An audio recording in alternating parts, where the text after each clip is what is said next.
Apa alasan Anda tetap istiqomah dalam menjalani komunitas ini? Simpel kan, ini kan pandemi ini kan, kalau kita kena COVID ini kan seperti perjudian kan. Hari ini bisa saya, bisa Anda, atau bisa siapapun juga kan. Kalau kita nunggu kena, kacau kita. Mumpung kita nggak kena, ya kita bantu yang nggak kena atau yang kena aja, sesuai kemampuan kita. Jadi tahun lalu kita membantu wartawan-wartawan senior yang sudah sepuh-sepuh tuh, yang mau pensiun, lebih dari 50 nama yang kita sumbang dalam sejumlah rupiah gitu. Baik di Jakarta maupun di luar Jakarta, yang masih bisa kita hubungi, kita transfer uangnya. Dan itu pertanggungjawaban uang itu jelas kita pertanggungjawaban pada pihak donatur. Ada semua, rapi. Jadi selain dalam bentuk pemberitaan juga laporan keuangan yang jelas. Jadi alih-alih kita menunggu sesuatu, ya kita bergerak memberikan sesuatu. Itu kecil sih, tapi saya yakin tetap ada artinya. Saya pikir kalau manusia ada pendekatan yang manusiawi semacam ini, lebih terasa emang. Makanya kalau hal yang semacam ini kita sampaikan ke beberapa pihak, hampir semua menyambut dengan baik. Ini saya punya agenda gini, historiografi kerja kamu apa? Bisa dicek di Instagram kami, ada semua di situ. Bisa klik nama kopi di Google gitu kan, ada semua itu pemberitaan. Jadi terbuka. Yang mau memeriksa keuangan kami juga kami persilahkan. Apa makna pahala bagi Anda? Pakai hukum alam yang paling sederhana aja lah. Siapa yang menjaga kehidupan, sendirinya akan dijaga oleh kehidupan, itu aja. Timbal baliknya begitu kan. Kayak mestakung lah, semesta mendukung lah. Siapa yang menabur dia menuai. Itu ya hal-hal yang simpel seperti itu aja yang kita lakukan. Mungkin tidak sekarang, bisa jadi nanti. Mungkin tidak sama kita, tapi mungkin sama anak-anak kita. Mungkin hari ini kita tangan di atas, siapa tahu besok tangan kita di bawah, orang lain lewat tangan orang lain yang menolong kita. Itu kita sadari banget sama kawan-kawan. Jadi, ini nggak ada rupiahnya, lo nggak masalah, jalan. Tapi sebisa mungkin kita mengganti ongkos transport teman-teman kalau memang kebutuhannya mendesak. Ya gimana caranya? Ya kita cari caranya.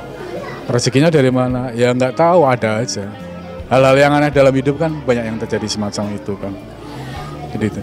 Tapi lepas dari semua persoalan itu, suasana keguyuban kawan-kawan ini luar biasa sekali ya.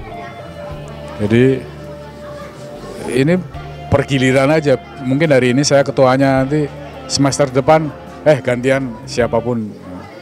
Nanti kan konsep kerjanya sudah jadi kan, sudah kelihatan. Jadi kalau sistem sudah kebentuk, siapapun yang menjalankan kan cenderung bisa kan.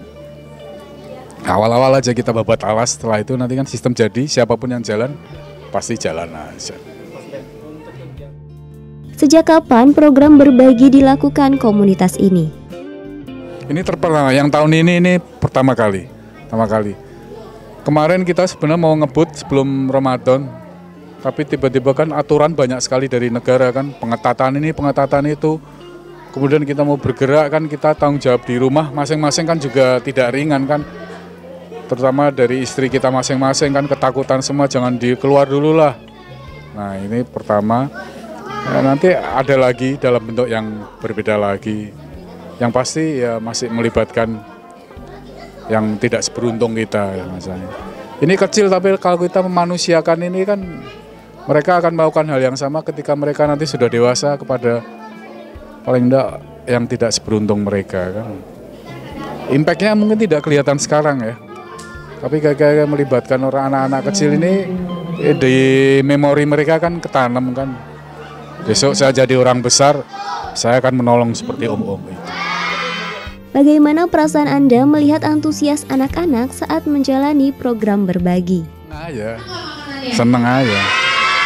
Karena kan kita juga pernah merasakan kecil seperti mereka kan.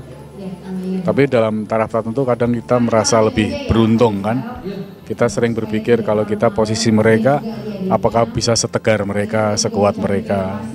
Jadi ketika ini sambungan kawan-kawan, ya kawan-kawan bergerak dengan enteng hati ya. Apa alasan Anda memberi nama kopi pada komunitas ini? Oh iya, enggak kan hampir semua di kami kan seneng ngopi semua kan. Kemudian kita cari padanan yang paling kita kan paling jago bermain kata-kata kan.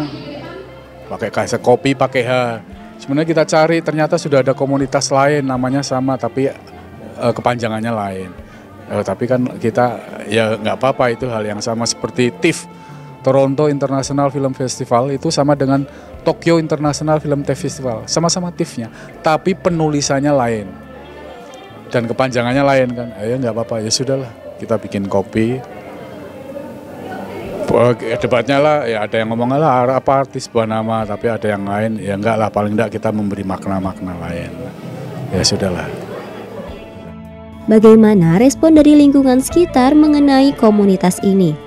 Support sistemnya luar biasa sekali karena kita terbuka.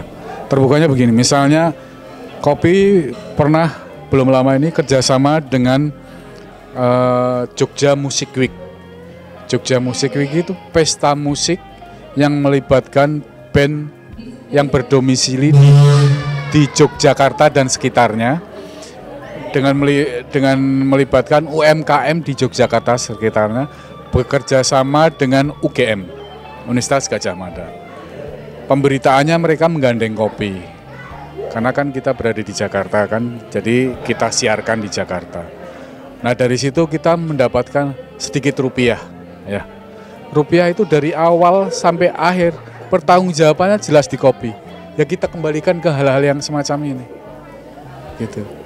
Jadi semua dihitung sampai rigid, kita dapat rupiah X, pengeluarannya Y, siapa yang menghitung, siapa yang bendahara, ya sebagaimana organisasi galibnya, ya semua jelas, oke. Ketua tidak memegang uang sepeser pun, yang megang bendahara, ketua hanya memegang kebijakan tertentu, kebijakan lain dipegang anggota, hal-hal yang itu kan. Karena kawan-kawan juga sudah matang organisasi semua. Adi pun kalau menjalankan organisasi yang semacam ini pasti juga bisa juga kan. Tinggal menciptakan sistem, nanti support sistem akan terbentuk dengan sendirinya. Jadi enak aja. Sebisa mungkin kita tidak membuat mereka susah lah, anggota kita lah. Happy lah.